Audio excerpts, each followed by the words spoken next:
folks, we'll get started. My name is Fanny Mlynarski. I'm the founder and president of octoScope. Welcome, everyone.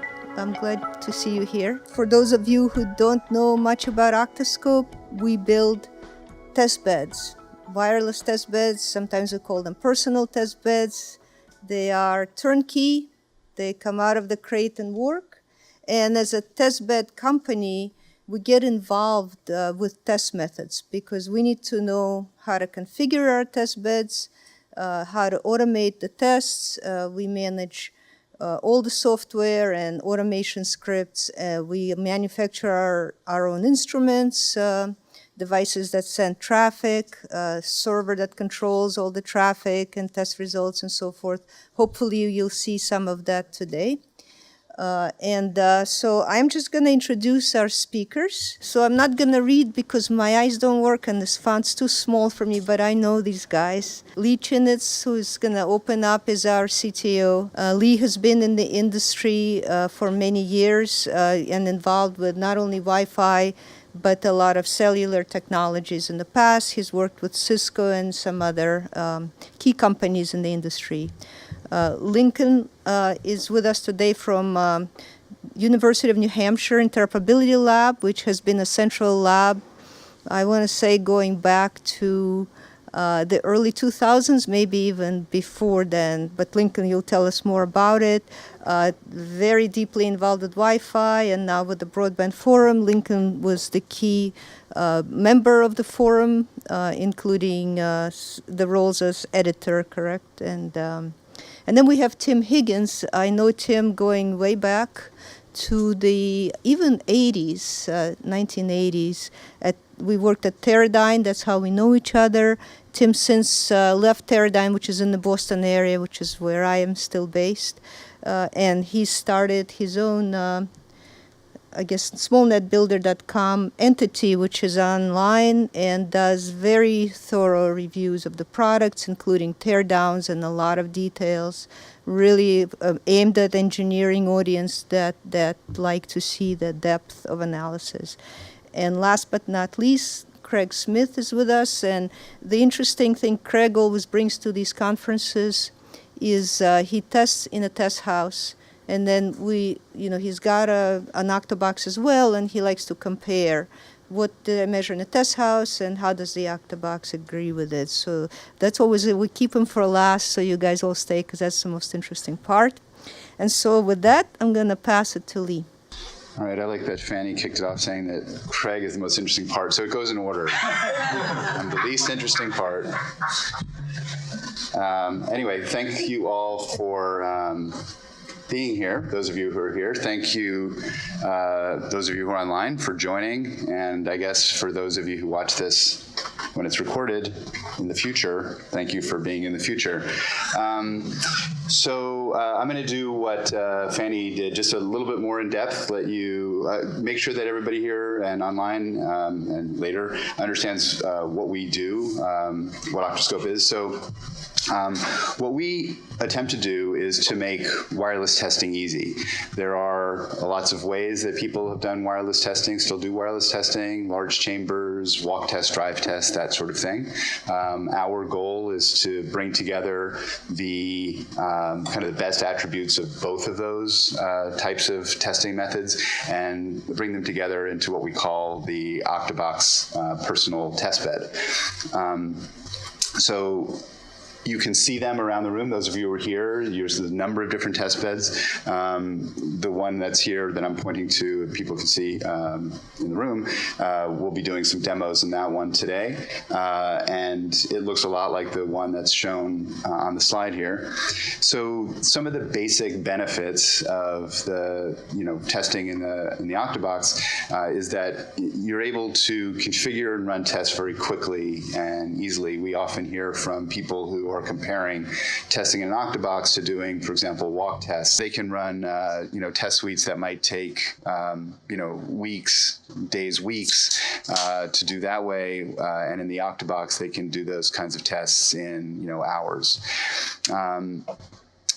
because of the size of the test bed, we're always able to start with being able to see the highest possible performance of whatever device is under test. So, for Wi-Fi, we're always, able to see maximum MCS, maximum number of streams. But then, like a walk test, we're able to start impairing the environment. We can add controlled interference, we can add range, that sort of thing. So we can also let people see what it'll look like when you're using those devices in the real world. We're pretty widely used at this point across the industry. We have customers in multiple different segments across the wireless industry. The way the test beds are made up, so I'm going to give you a very, very quick intro to the pieces of the test bed, because we'll talk a lot about them as we go through, and you'll see lots of demos, so it's useful to know what's going on. So of course, one of the key elements are these isolated semi-anechoic chambers. You can see them on the test bed here. What's shown in the picture are two. We have those chambers of different sizes. Those are the things that provide the isolation from the external environment and also allow you to create different topologies of wireless test configurations. We have programmable attenuation. That's what allows you to do rate versus range or attenuation. We have, as I said, ways of impairing the environment. So we have a multipath emulator that emulates a specific multipath model. So that can be included in the test. We also have devices that will generate interference of different kinds, either Wi-Fi interference or non-Wi-Fi interference. And that lets you do, again, very controlled interference testing.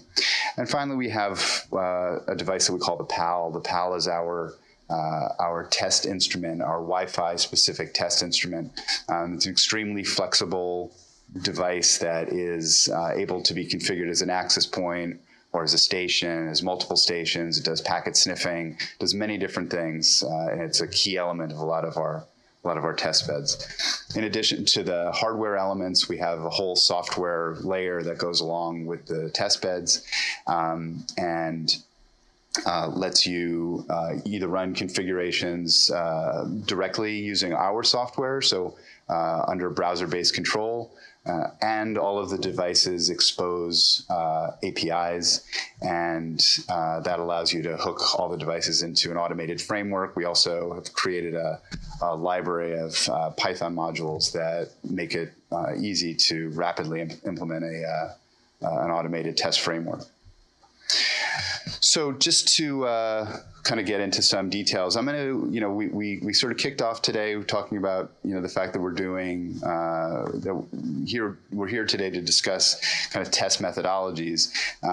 We will spend quite a bit of time on something that's new to the industry recently, which is the Broadband Forum's attempt to create a performance test specification.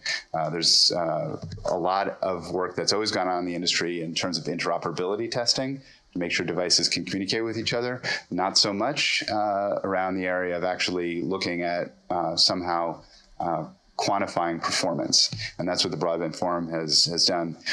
I'm going to talk to you in general about how we're involved from an octoScope perspective in both of those aspects of testing, and then we'll dive more deeply into the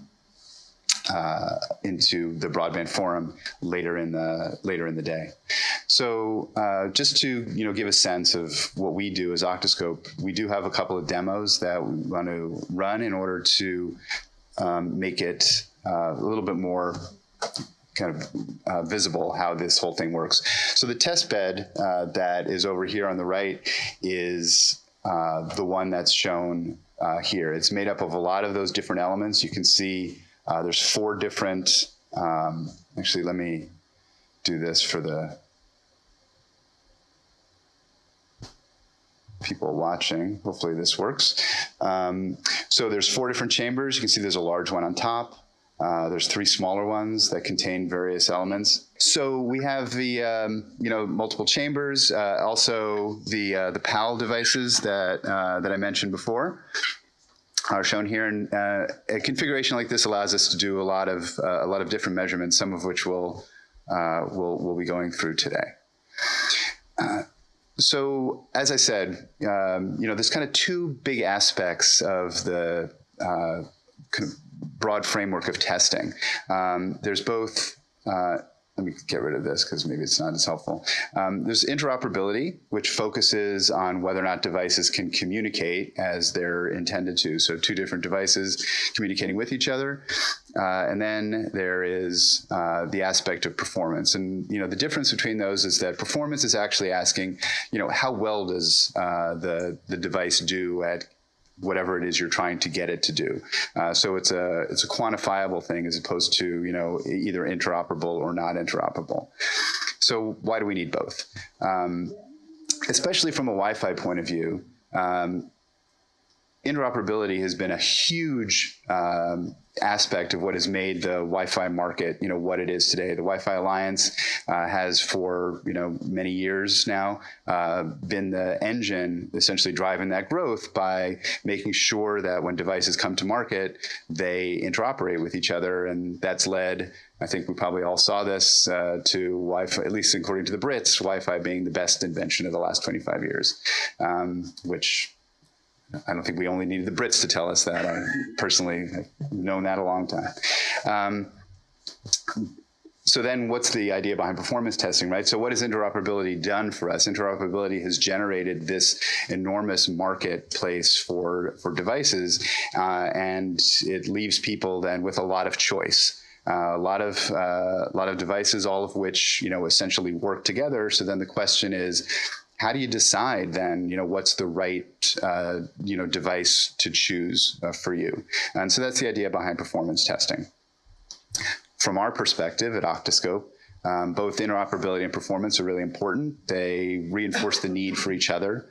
And what we find as a company that creates test beds is that what our customers would like are sort of turnkey test beds for all of those things, for interoperability testing, like the kinds of testing that is done at the Wi-Fi Alliance, and also for performance testing, like the kinds of tests that the Broadband Forum has now specified as part of TR-398, and even more advanced kinds of testing. So I'm going to talk a little bit about where we have a lot of our focus, right now these days, before we move on to talk about TR-398, and that's around the idea or the new technology of Wi-Fi 6. So Wi-Fi 6 based on the IEEE 802.11ax specification and the interoperability work that's going on. So just to bring people up to speed very quickly a little bit, in case there's anyone on who's not familiar with what's going on in Wi-Fi 6. Wi-Fi 6 is based, again, like I said, on the 11ax specification, which is known as the high efficiency specification. So you can see the goals that were laid out in designing this technology were to actually improve the average throughput on Wi-Fi networks in dense deployment scenarios. The whole focus here has been on the fact that Wi-Fi, as it's become more and more popular, it's being deployed in more and more places. Those places include, dense deployments, multiple dwelling units, outdoor kinds of hotspot locations, things like that. And from a protocol point of view, Wi-Fi can become, less and less efficient as it's handling more and more users. So the idea behind 11ax and Wi-Fi 6 was to improve that efficiency as the deployments get dense.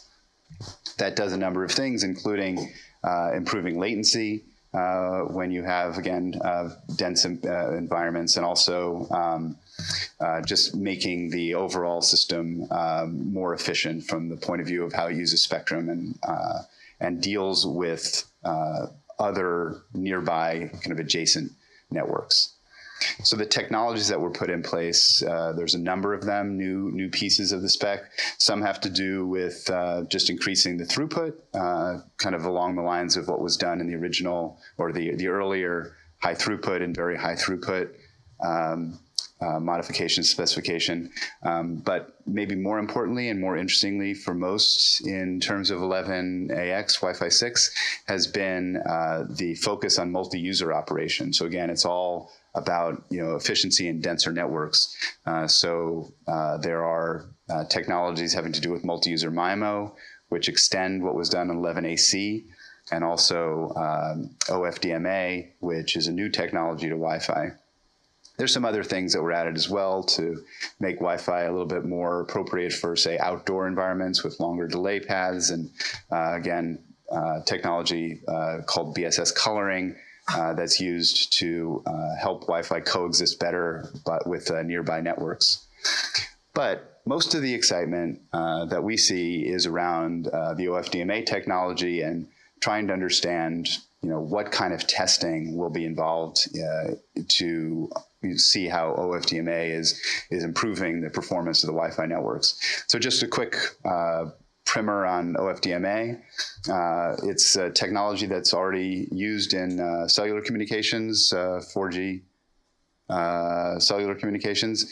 And essentially what OFDMA does is it changes the way that the frequencies, the spectrum is allocated from having to allocate a specific chunk of spectrum to a single user at a time to allowing the system to allocate pieces of a channel to multiple users at the same time, and that's how you enable multi-user operation. So, for example, in the plots shown here, on the one on the right, the horizontal axis is time, and you can see that at any given time you may have allocated a certain channel to, let's say, 2 users. You can allocate it to only a single user, or maybe even 4 users or more at the same time.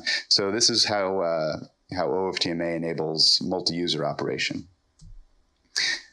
That adds, as I say here, some tricky stuff to Wi-Fi, some new pieces that Wi-Fi hasn't had to deal with previously. And if you think about OFDMA in general, you can kind of understand why that's the case, especially if you think about it in terms of uplink communication, so multiple devices talking to an access point at the same time.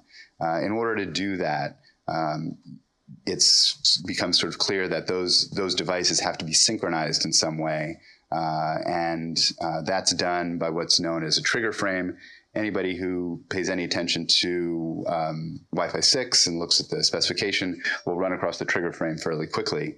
And what the trigger frame does is essentially act as a coordinator. And so it is going to tell the devices how they should essentially split up the spectrum, when they should transmit, how they should be transmitting, when they should start, when they should stop. It's a very, very important synchronization function. And it adds requirements to Wi-Fi around things like making sure that you can power control those devices, so you don't have nearby devices, kind of overpowering faraway devices, timing accuracy, so that when the devices transmit, they're all essentially transmitting at the same time, and carrier frequency offset accuracy, so that the devices are all pretty tightly synchronized in terms of their carrier frequency. So again, these requirements all come into place because now you have multiple devices transmitting simultaneously in Wi-Fi.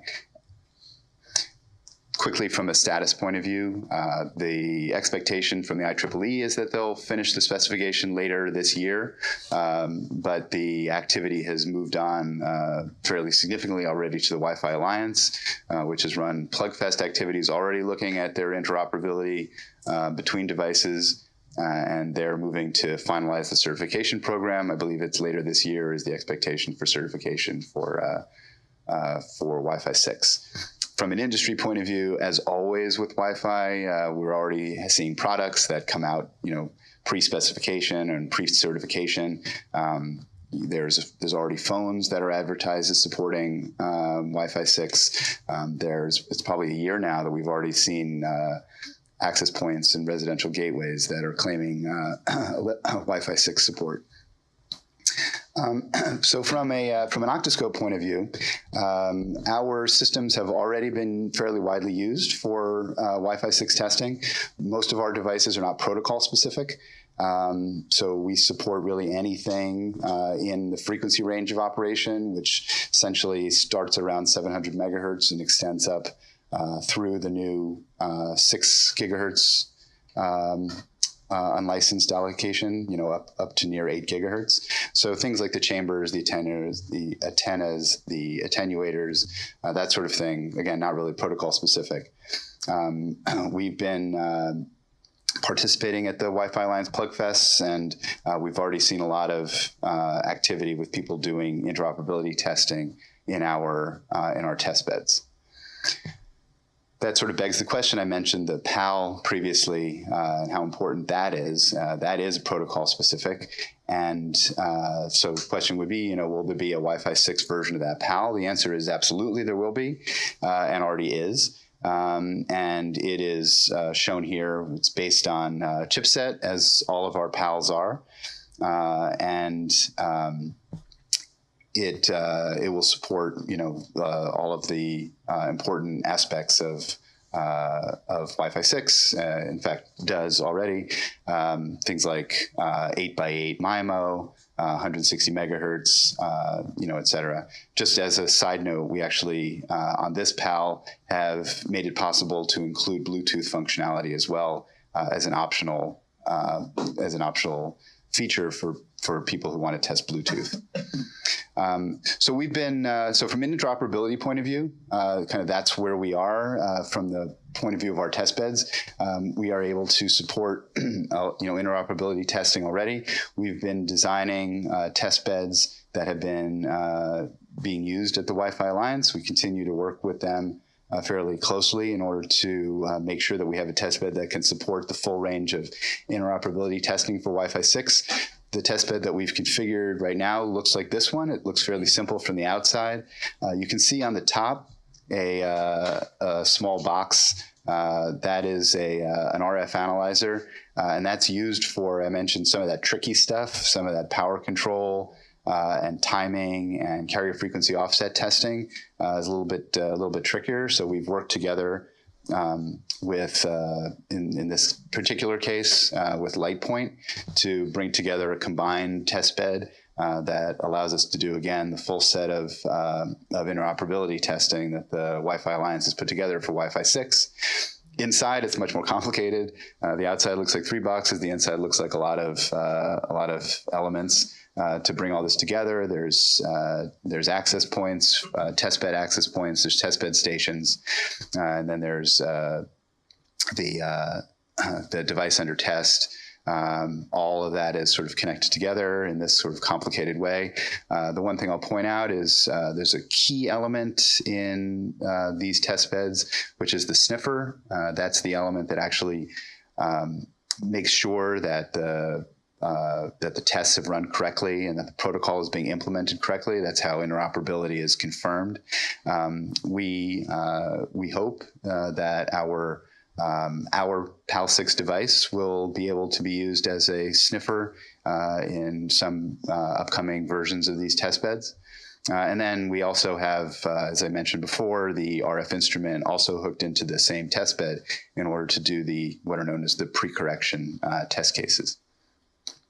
So just let's do a quick demo so you can get a sense for all this. So the first thing I'm going to do is quickly show you our PAL6 and having it operate as a sniffer. So I mentioned just now that we are hoping that in the future the PAL6 is going to be part of the able to act as the sniffer. We already have sniffer functionality operating with our PAL6, so I'm going to do a test here in the test bed, which is right over here, where I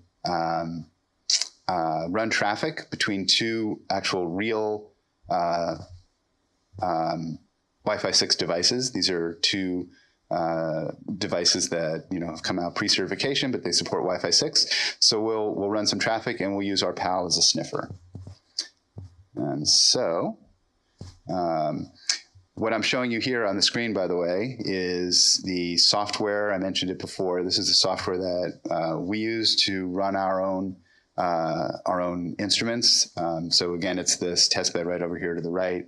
And we have, again, automation for all the devices. And when I run this test, I'm actually going to run it by running a Python script as opposed to actually clicking any buttons on the screen. All right, so let's start it up. So this actually, you can actually see it. It's going to run this test completely, not just our own tools. It's actually starting up our PAL as a sniffer. Right now you can see it on the screen here. If you watch it, it's saying, and it's actually now starting Wireshark for us. And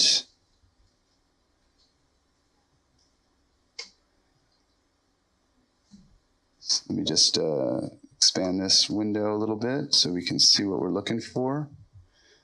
Okay. All right, so we're gonna be sniffing Wi-Fi 6 traffic. If you look over here at the data MCS column, you can already start to see it. You're seeing some hex B. There you go. Okay, so that's MCS 11, hexadecimal B. So you can see this is TCP traffic. So we're actually running traffic now. Let me refresh this window so you can kind of see the traffic actually running. That's the actual traffic running. This is the PAL 6, which is sniffing. You can see here there's a sort of a column that we've added called the probe ID. So you can see it's coming from our PAL 6 5 gigahertz sniffer. That actually is a slightly more interesting column later when I show you something about our ability to sniff on multiple bands and in multiple places at the same time and to synchronize all that stuff together. But that's so that's our PAL acting as a sniffer. In addition to the sniffer functionality, and again, I said this before, the PAL is a very, very flexible tool. We also now have our PAL acting as both an access point, an 11AX access point, and as a station. So I have a separate test that I'll show you where we actually run traffic from a PAL configured as an access point to a PAL configured as a station. We do have the access point and station functionality for Wi-Fi 6 working as well. And I was going to show it to you live. I will show it to you live if we get the opportunity. But it looks like this. When we run there, we're able to see over 3 gigabits per second of throughput, which is 8 by 8 MIMO. So this is just a throughput test between two PALs. One is an AP and the other one is a station. I'm just waiting for association here. But like Lee said, when you run traffic between the two devices, we get about 3 gig of throughput.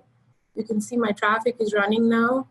I'm just going to refresh and bring my running traffic into view so everyone can see it. So you can see the throughput there.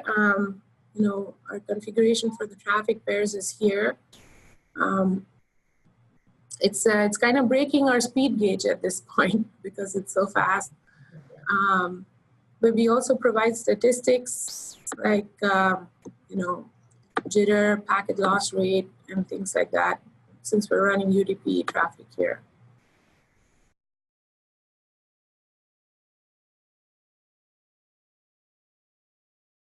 The Ethernet? Yeah, we have 10 gig ports on our PAL 6.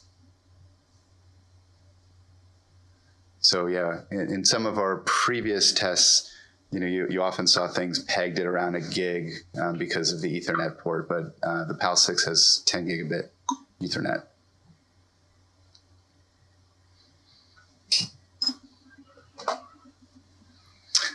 Okay. Yep, thank you. Okay, So the next thing then after interoperability, right, is performance. So we're a little bit of discussion here about Wi-Fi 6 and performance testing. It's something that we're seeing our customers start to ask about. They're saying now that we're moving along the path, everybody's got Wi-Fi 6 devices can talk to each other. How are we going to know?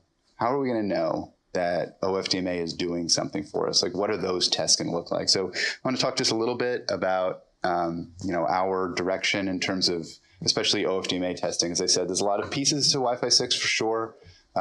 Things like throughput are maybe a little bit more straightforward, but things like OFDMA, this is as I said, brand new piece of technology for Wi-Fi. So question is, what do we plan to do about that? As far as we have seen so far, there's at least 3 main attributes that look like they're going to affect OFDMA performance. Right? There's the number of simultaneous devices that are being supported on the link. There's the throughput that's trying to be delivered to each one, and then there's the packet size / QoS. Those may actually be independent. I've just put them here because it's easier to draw a 3-dimensional graph than a 4-dimensional graph. But there may actually be more dimensions that need to be dealt with. And from a metric point of view, kind of what do these affect? That is, if you're looking at either OFDMA operational or not operational, there's aggregate overall system throughput, right? How much has it improved the overall throughput of the system? Again, remember, it's part of the idea behind the high efficiency appendix or amendment in general, right? Which is to improve the overall efficiency of the network. Yeah, snap away. And also latency, another important metric. So the way we look at it, when trying to sort of understand how OFDMA is operating and what it's doing for the network, that's going to require kind of profiling performance in a multi-dimensional space.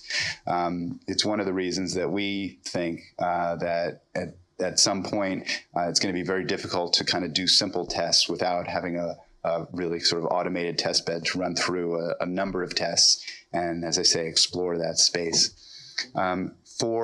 Oh yeah, sure. 3 dimensions you mentioned, is it number of stations? Stations, throughput, and packet size. And it could well be QoS as a separate dimension, or it could be QoS as an aspect of packet size, at least to start with. So for example, you might say, well, small packets would be, like voice QoS. Some medium size would be maybe video QoS, and larger packets would be something like that. I mean, you could imagine mixing them as I've done here. You could also imagine splitting the whole thing up into, more than 3 dimensions.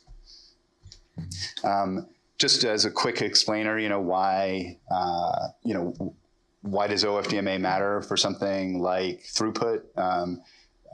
There are reasons why it should actually improve the overall throughput. This just gives you a quick explanation. If you have in this picture above, you have data even in the downlink being delivered to multiple stations, and those stations having to act back one at a time. That just takes up time on the air, and kind of reduces the overall efficiency.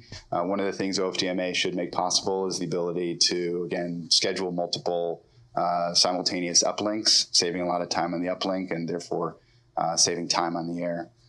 From a latency point of view, the reason that latency should have sort of a very clear, be very clearly affected by OFDMA on versus off is that in the non-OFDMA case, devices have to wait for their ability to access the medium before they can send or receive packets.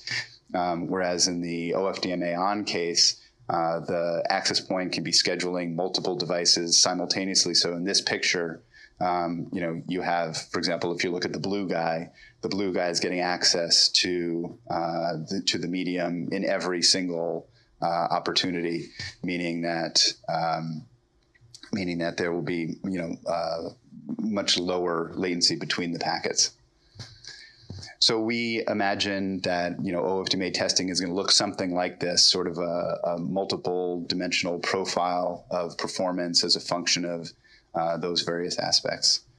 And that's the kind of thing that we do typically in our test beds already. So, for example, looking at aggregate throughput as a function of multiple other, sort of underlying streams of data. I'm showing here, aggregated throughput where you have multiple traffic pairs, many traffic pairs underlying that.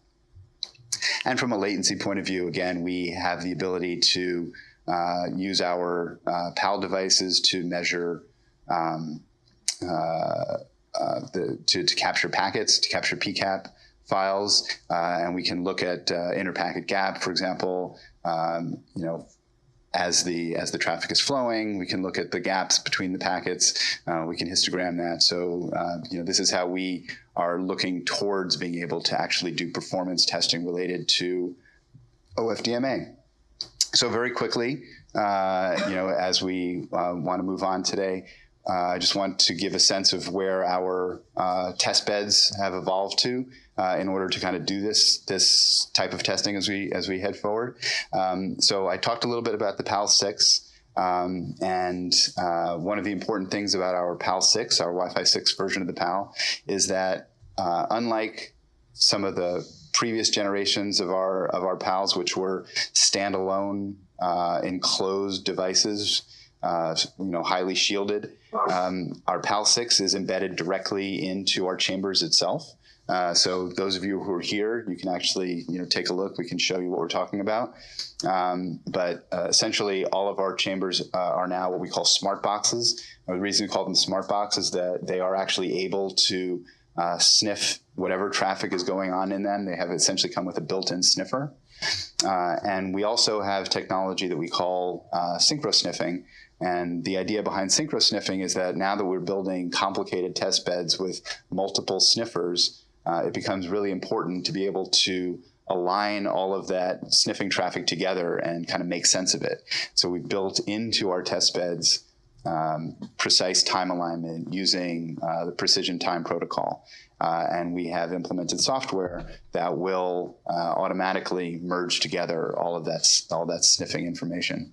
So very quickly, again, those of you who are here can actually take a look. We have the PAL-6 embedded underneath the foam of our chambers. And so, for example, if you were to look inside, you actually don't see anything particularly obvious. It looks just like any normal chamber. But underneath, down here, underneath the foam, is what's shown in this highlight, which is our PAL-6, so embedded directly in the box itself. That lets us build up, again, complicated systems. We have a lot of people who are doing, for example, mesh testing, and very interested in watching how devices can roam through the mesh. It lets us embed sniffing into every point on the mesh. So you can see the PAL-6. That's what this icon means now. It means that the PAL is actually embedded in the box. And we have multiple of those PALs. They're all sniffing. And all of that information has been time aligned using 1588v2 precision time protocol. And our software, which is our synchro sniffer, pulls all that stuff together into a single PCAP file. So we can do, kind of really interesting tests where we can roam devices around the network. You can watch them roam. And in addition to getting all of the interesting feedback that we always provide from our testing, all of the detailed kind of expert analysis information around RSSI, number of streams, MCS, all this information shown here. We also have the information here in the PCAP file, which is the combined sniffing. So let me show you that. I'm going to do a kind of an interesting little demo for you. What I'm going to do is use one of our PALs. This is our dual band PAL. It's called the PAL 245, meaning it operates in both 2.4 and 5 gigahertz. And I have two other PALs which have been configured to be access points. And I'm going to roam that PAL back and forth across the access points, while at the same time using the PAL-6 over here to sniff that traffic. And since our PAL-6 has the 2.4 and 5 gigahertz radios, I can sniff at both 2, 4, and 5 simultaneously, and I can use the synchro sniffing technology that I mentioned to sniff that traffic and bring it together. So let me run that demo for you.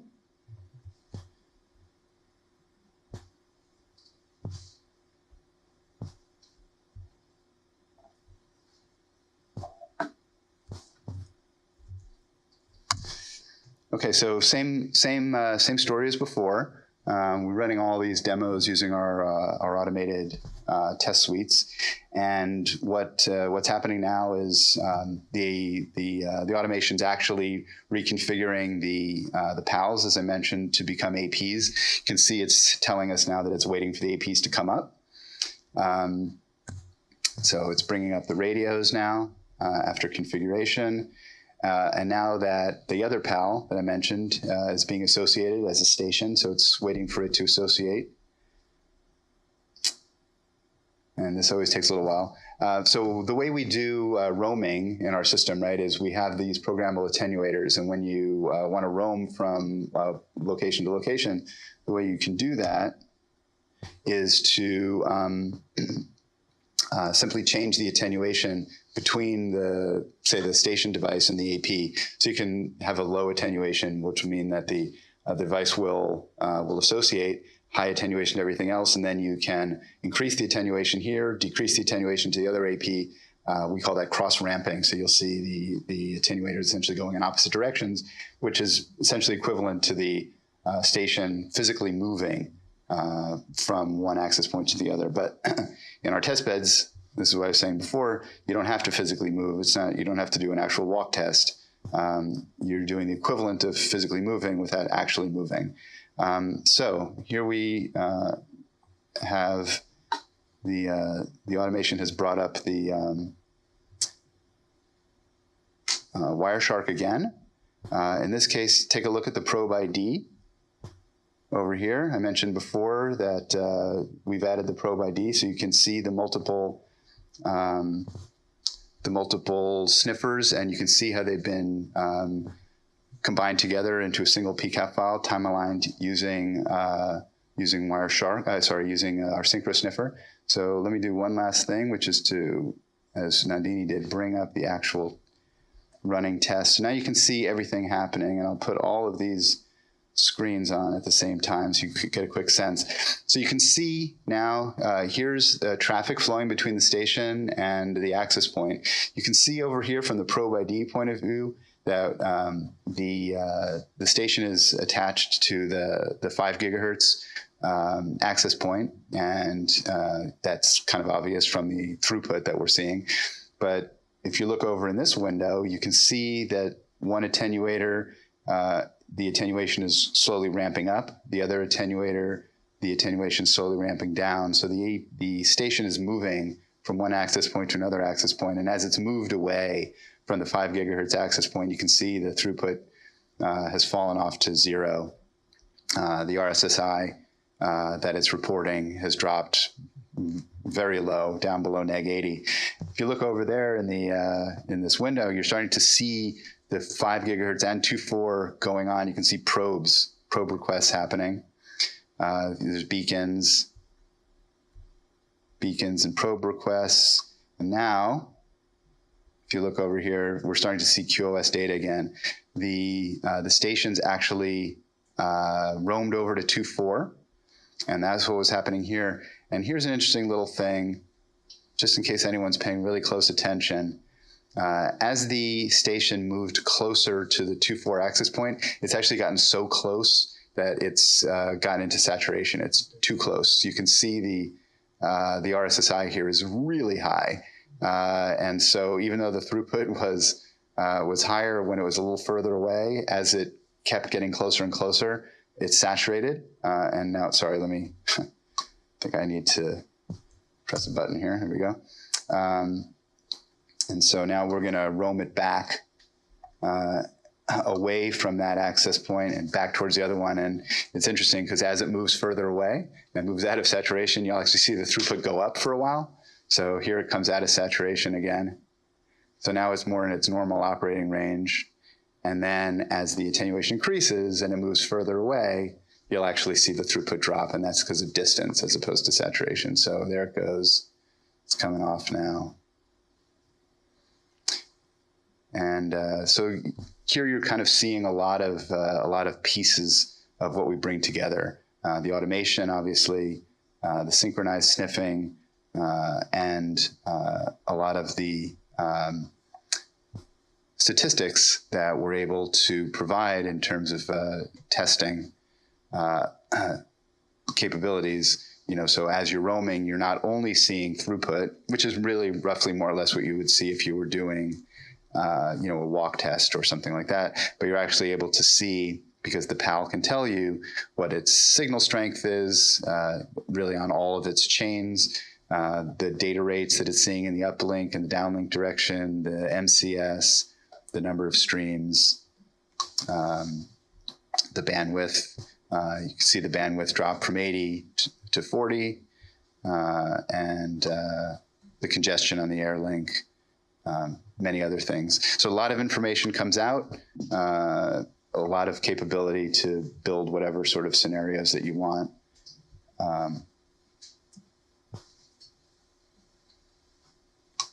And let's see, I think we're just about done with this test. I can stop it anyway. Yep, it stopped. Yeah, go ahead. Would you be able to change the characteristics of the roaming for the station device? So we do have a lot of control on the station. In this case, the station device is one of our PALs. So we do have an enormous amount of capability to control the PALs. I'll do a very, very quick thing. We have a lot of other speakers, so I don't want to take a lot of time, but just to give you a sense, when you are looking at a PAL, this is gives you some sense of the kinds of things that you can control. And that includes, if you look down here, the roaming threshold and a roaming target threshold, whether or not it's participating in 11V. Actually, Dennis here is helping us also implement for our new PALs, PAL 6, K and R as well. So we have full KV and R support. So yeah, you can turn that stuff on and off. Would there be a feature where you can preload the known device characteristics, like the S10, iPhone 7, how they roam? I mean, we don't have that information, like, quote unquote, how they roam. If you have settings that you determine are something that helps you model an S10, for example, then you can of course set them and save that test record, so you don't have to do it over and over again. But we don't have profiles, for example, for different devices. Yeah. So just very quickly before I wrap up, so kind of give you a sense of what we're working on and what we're working with, kind of our new developments around the smart box, the PAL 6, the synchro sniffer. That lets us put together some very interesting test beds. For example, a small test bed like this that we call our Stack Min, which I think of as a very small but kind of powerful test bed. You can see one of our smart boxes with the PAL 6 in it, another chamber that does not have an embedded PAL. You can see then links that support 8x8 or 160 megahertz communication with a turntable in here. We could do rate versus range versus orientation, as opposed to only rate versus range without the turntable. Because we have the smart box, you can put real devices into the station, into the box below, and you can do real device testing. So for example, from an access point to real station devices. But because you do have the PAL 6, you have the ability to do sniffing, dual band sniffing, as I just showed you in that last demo. You've got all of the expert analysis that we provide. So again, even if it's real device to real device, the PAL can be sniffing that link and providing information about, again, streams, data rates, that sort of thing. So a lot of capability, even in a small package. And our test beds, as always, can be expanded up to much larger ones. So we have a test bed that we call our Stack Max. it's probably not the maximum that we could do, but it's the max in the sense that it covers an enormous range of testing options. So we have in this test bed, and again, I won't go into the details of exactly how, but if you look at the larger box over here on the left, connected to the smaller box on the bottom, through our multipath emulator, we're able to do straight rate versus range testing with multipath. We have multiple station boxes here. At least we have 4, meaning that we can do OFDMA testing from an access point to 4 stations. The boxes on the right are all connected together via programmable attenuation on the right-hand side here. This is our classic mesh configuration. And so that allows people to do testing of a mesh. We have a lot of people who contact us and say they're interested in looking at, for example, a residential gateway and 2 extenders. So this would be a configuration for that. So as you can see at the top, this allows for Wi-Fi 6, mesh, OFDMA, roaming, and band steering testing, among others. So it's a max in the sense that it covers a very large range of possible testing scenarios. Much smaller test beds are possible. So for OFDMA testing, for example, with real devices, even a small test bed like this would enable, for example, 4 device OFDMA testing. So to transition to the next part of the day, we also have a configuration that sits between what we call our stack min and our stack max. Calling it the stack mid. And the stack mid is specifically designed to help support testing of the TR-398 performance testing. And you'll understand completely, I think, by the end of the day why it's configured this way, but just roughly, I'll just point out, so this one has 4 chambers, 1 for the device under test, and as you'll hear, TR-398 is focused on AP, gateway, device under test testing. And then it has 3 separate chambers for stations. Those stations can either be PALs or they can be real stations, as always, with our smart box. And the reason for 3 will become clear as you hear more about the test plan throughout the day. This does not do only 398 testing. You can see it says other test cases. As you can well imagine, it enables you to do any number of other tests that I've described, but it is configured this way specifically to enable 100% coverage of the TR-398 test cases.